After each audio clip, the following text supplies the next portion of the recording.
Well, it has come to pass. President Trump, a man who many of us treated as a buffoon and only took seriously as a threat at the 11th hour, will be the 45th President of the United States, with a Republican Congress behind him and with at least one vacancy, probably more, on the Supreme Court to fill. So, what went wrong, and how bad is this? Well, I think there are two parts to this story. The first is unambiguously depressing, and this is the part that has been seized on by most liberals. But it's only half the story, and it is this. Trump has ascended to power despite showing every sign of being dangerously unfit for it, and by exposing in himself and in the electorate the worst that America has to offer: racism, sexism, anti-Semitism, a contempt for the most vulnerable among us, intimations of fascism, a positive love of bullying, total disdain for our democratic institutions, a willingness to make threats of political violence just for the fun of it, a contempt for science, and a love of conspiracy theories. I mean, I could run through it all again, the crazy things he's said and the toxic alliances he's made. The irony is, if he had been merely half as bad, he would have seemed worse.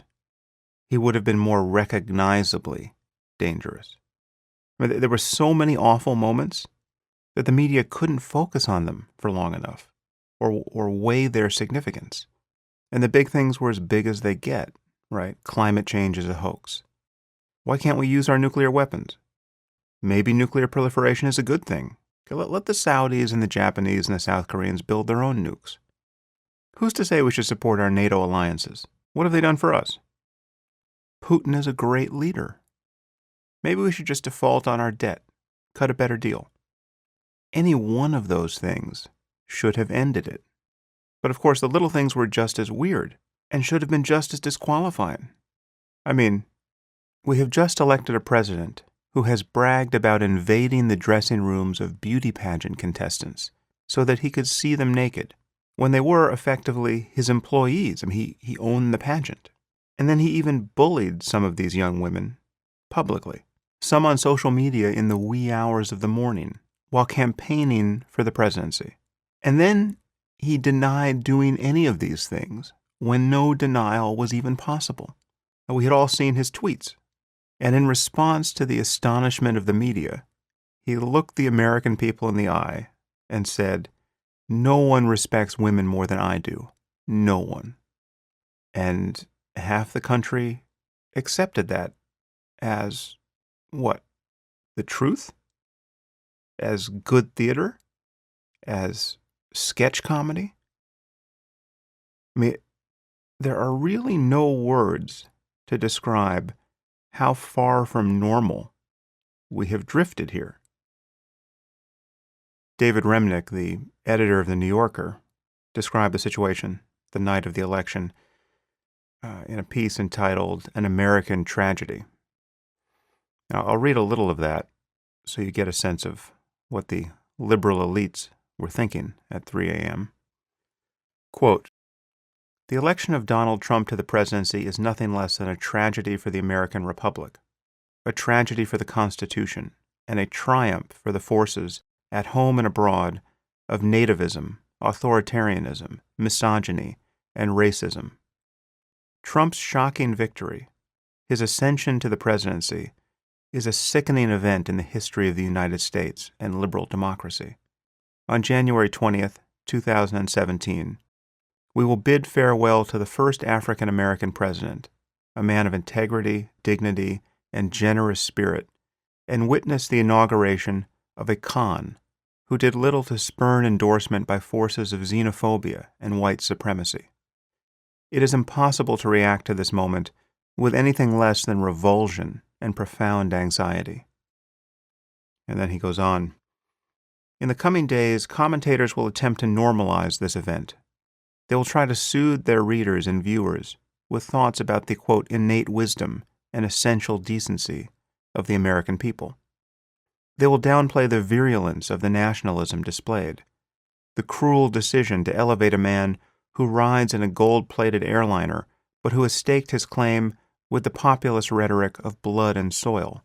The commentators, in their attempt to normalize this tragedy, will also find ways to discount the bumbling and destructive behavior of the FBI, the malign influence of Russian intelligence, the free pass, the hours of uninterrupted, unmediated coverage of his rallies provided to Trump by cable television, particularly in the early months of his campaign. We will be asked to count on the stability of American institutions, the tendency of even the most radical politicians to rein themselves in when admitted to office. Liberals will be admonished as smug, disconnected from suffering, as if so many Democratic voters were unacquainted with poverty, struggle, and misfortune. There's no reason to believe this palaver.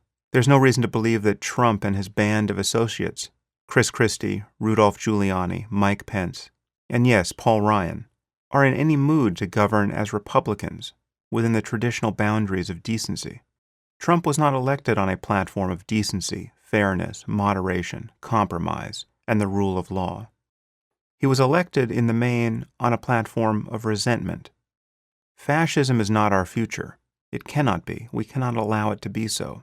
But this is surely the way fascism can begin. End quote. I think most of that's true, unfortunately, but it's not the whole truth. And the parts that are true are probably not worth dwelling on at this point. I'm not sure how useful it will be to stay in the well of blame and despair and to resist, quote, normalizing this situation. But it is true that the normalizing seems like an act of prayer. I mean, just consider Trump's victory speech, which was alarming for how un-Trumpian it was. I mean, it read like it was written by Van Jones on Ambien. It was the most anodyne bit of fence mending.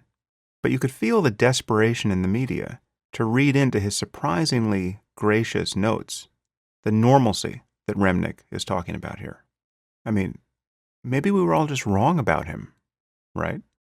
Maybe he's a nice guy after all. What are the chances of that?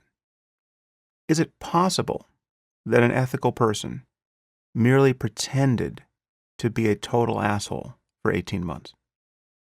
It seems somehow far-fetched. But what are we to make of the fact that Trump had nothing but nice things to say about Clinton? I mean, what happened to lock her up? Does anyone care that the Trump who spoke on the night of the election was totally unrecognizable? Who did his supporters think they had elected? Were his supporters surprised to see him merely praise Hillary?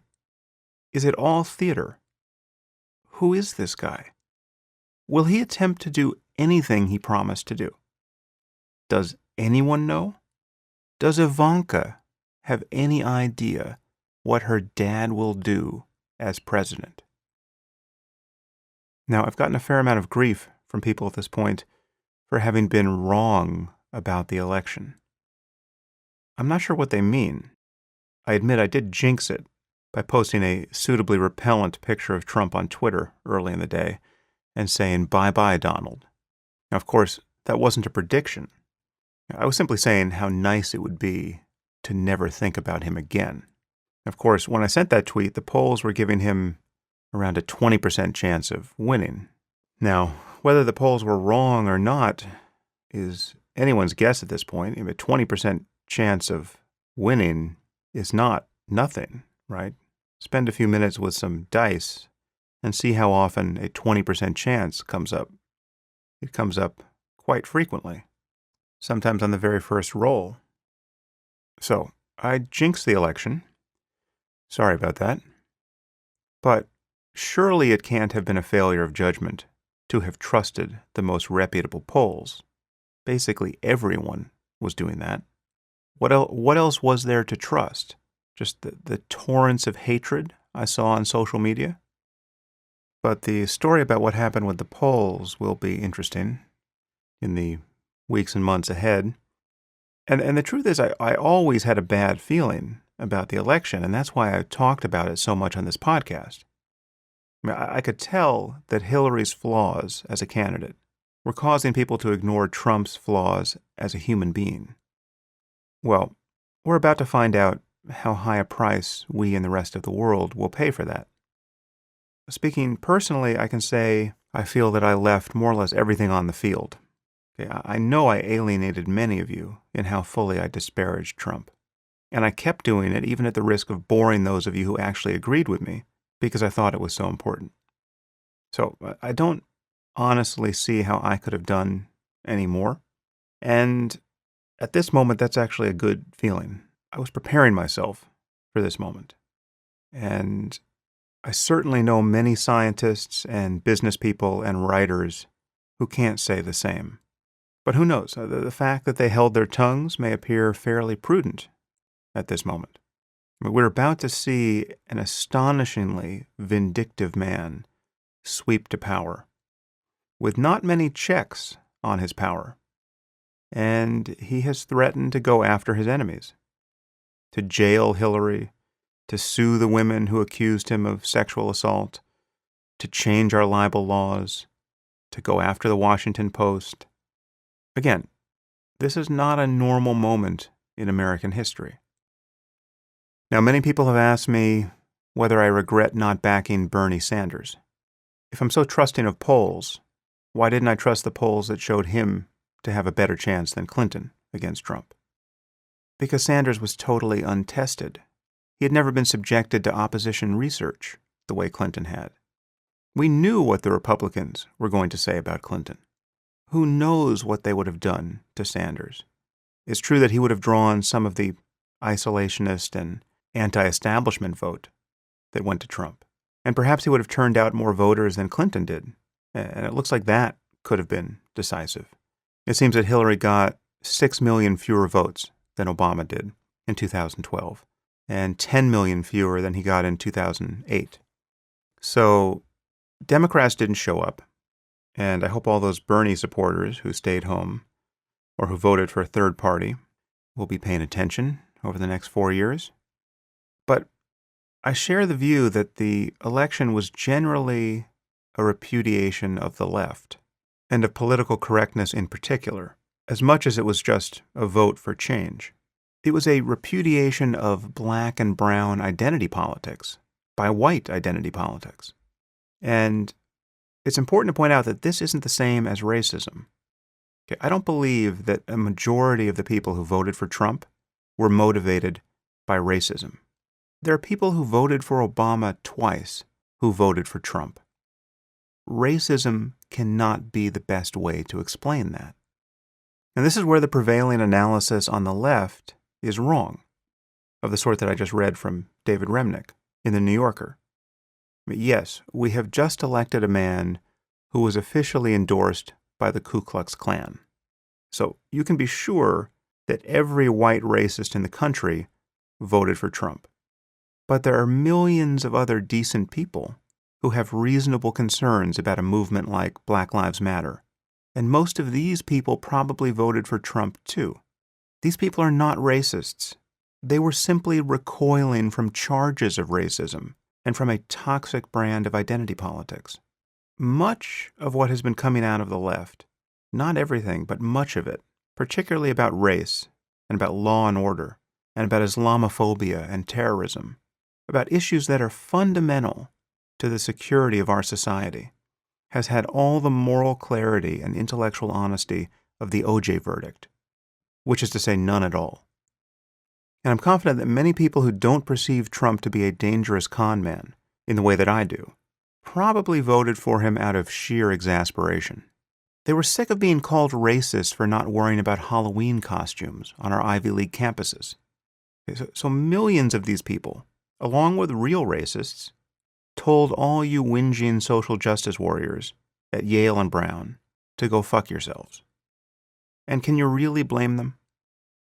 I mean, safe spaces, trigger warnings, new gender pronouns, getting Muslim student groups to deplatform speakers like Ayaan Hirsi Ali and Bill Maher? Was that the cause of your generation? That's the trench you were willing to die in? So the question is, would a Democratic campaign that leaned even further to the left have prevailed in this situation? I doubt it.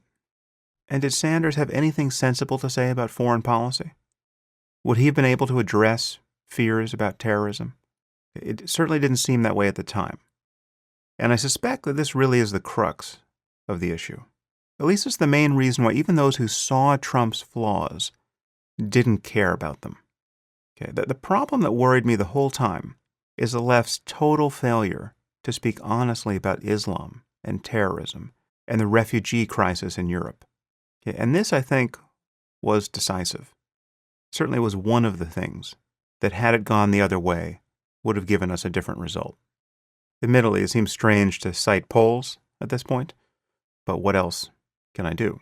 The exit polls show that the people who said their primary concerns were terrorism and immigration voted overwhelmingly for Trump, whereas those who were concerned about the economy or foreign policy voted for Clinton.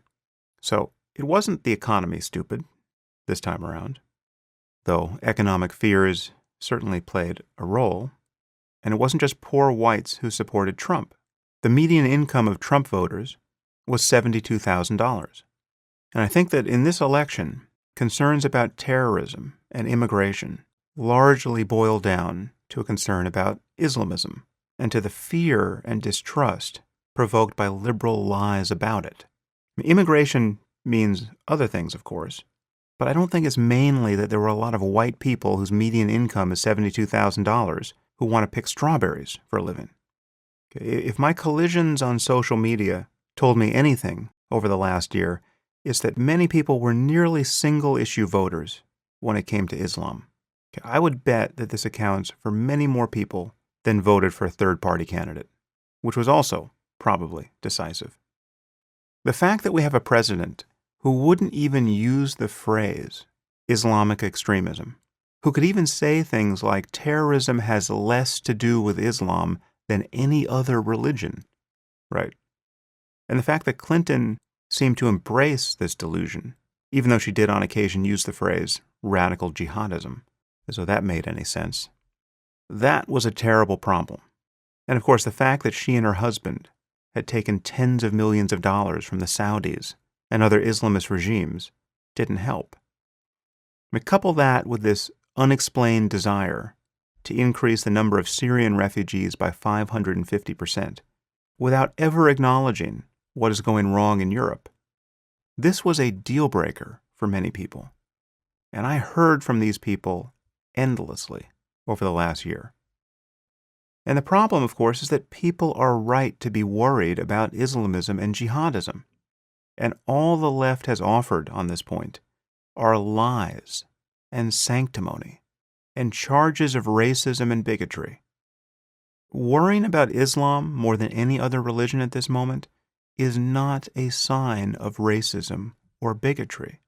Muslims themselves should be worried more about Islam at this moment than about Mormonism or Anglicanism or Judaism. This is basic human sanity, and most people know it. But Clinton was the sort of politician who, in the immediate aftermath of the Orlando massacre, spoke only about gun control and then issued grave warnings about a rise in Islamophobia, when we had just suffered yet another jihadist atrocity on American soil. This was unforgivably stupid. And I knew it at the time that this was the sort of stupidity that could pave the way for Trump. I even wrote a section of a speech I thought Clinton should give about Islamism and jihadism and put it on my blog. It would have been so easy for her to have made sense on this issue and to have differentiated a sane understanding of jihadism from bigotry against Muslims in general. But she couldn't do it. She wouldn't do it. All of these things contributed to her loss and to the rise of Trump. So the question now is how do we move forward, having declared the next president to be an absolute jackass and a sexual predator, and as I said in a previous podcast, a liar of a sort one would only expect to find in a mental hospital? How do we move from making jokes about placing the nuclear codes in the hands of a dangerous narcissist to actually placing the nuclear codes into his hands? Well, I'm afraid we just do. And we hope that this man who appears to lie about everything has also been lying about how awful a person he is. Okay, let's hope he isn't who he has seemed to be. Let's hope that he really is a cipher. Okay, let's hope that he was only pretending not to believe in climate change. Let's hope that he was only pretending to admire Vladimir Putin. Let's hope that he was only pretending to believe the sorts of conspiracy theories that helped get him elected. Let's hope he really is a con man without any core commitments, other than to maintain his own fame and glory. Because then there's a chance that knowledgeable people might be able to influence him. I thought President Obama struck the right note yesterday. Okay, we all must hope for Trump's success at this point. We want his presidency to be a good one. It's as if we're all on an airplane together, and the real pilot has died. Okay, and now a man who has never flown an airplane has taken the controls and is attempting an emergency landing. And we're all stuck in the back of the plane. So we're rooting for the man in the cockpit. Of course, before he got his hands on the controls, some of us complained about how unqualified he was. There were a few other people back here with a lot of time spent flying planes. But this guy stormed the cockpit, and now he's in the pilot's seat, and the runway is in view, and we are out of time. Okay, so let's hope he's talking to the people in air traffic control. But the problem, of course, is that it actually matters who's in the tower, right? Just think about who Trump has surrounded himself with.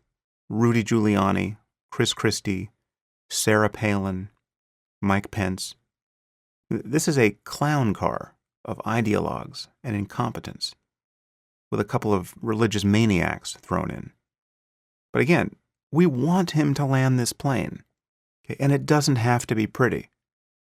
Okay? It doesn't matter if we all wind up covered in vomit. We will be grateful just to be alive. And I will be very grateful if, after 4 years, Donald Trump hasn't set back human progress a generation.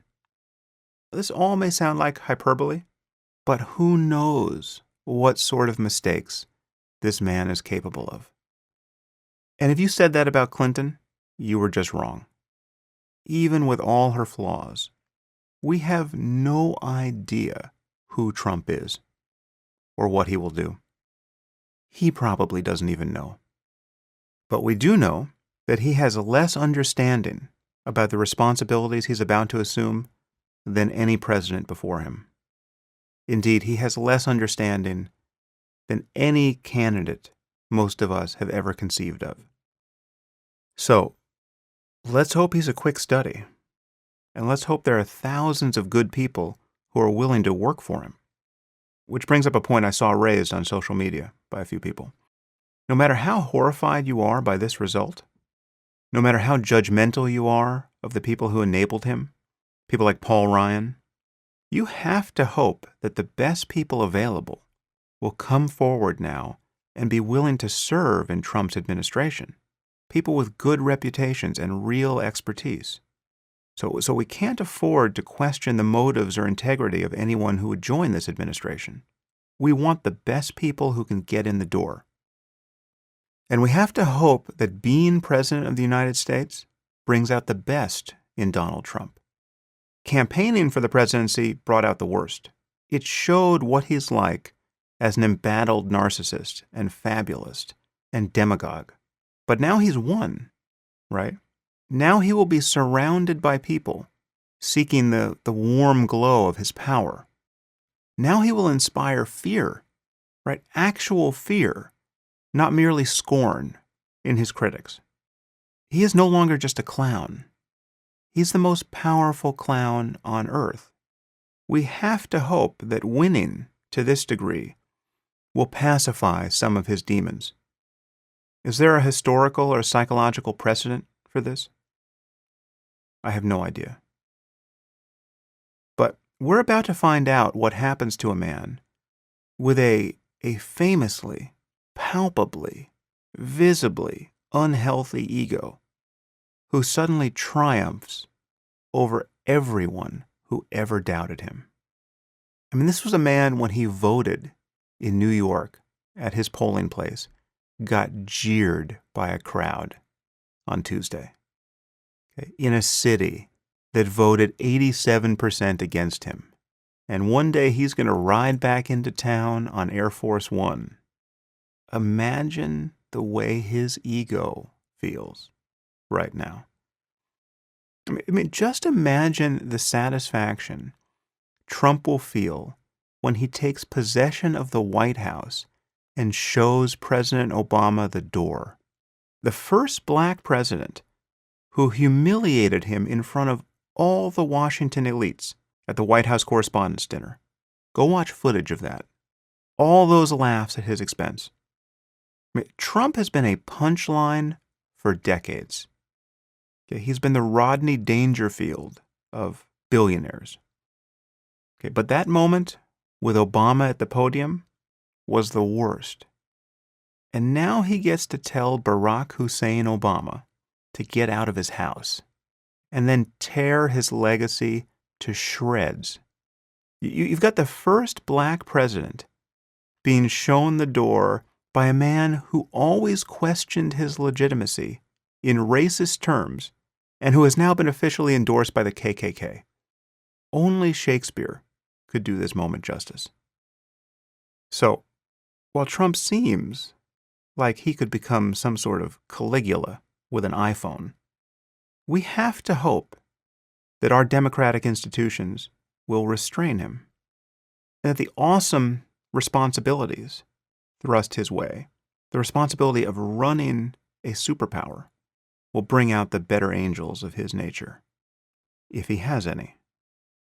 So, I think normalizing this mess might be the best we can do for the time being. I mean, needless to say, a pendulum swing into left-wing identity politics will not be helpful, but it seems extremely likely to occur. In fact, it's already happening with these ridiculous protests we're seeing under the banner of "Not My President." Good luck with that. How many of you voted for a third party or didn't vote at all?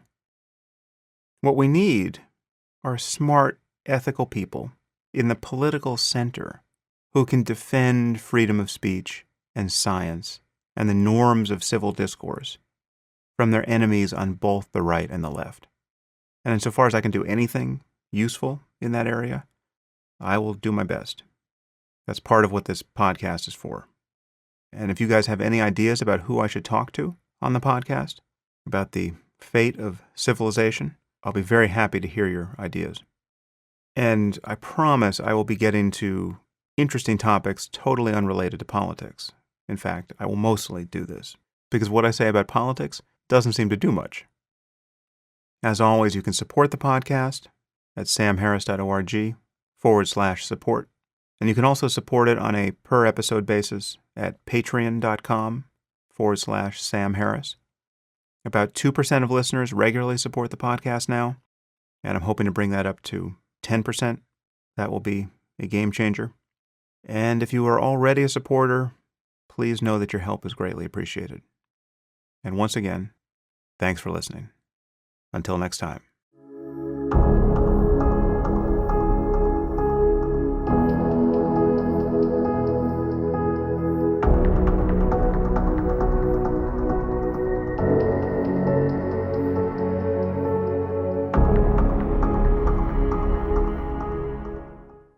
If you enjoyed this podcast, there are several ways you can support it. You can leave reviews on iTunes or Stitcher or wherever you happen to listen to it. You can share it on social media with your friends. You can discuss it on your own blog or podcast, or you can support it directly at samharris.org /support.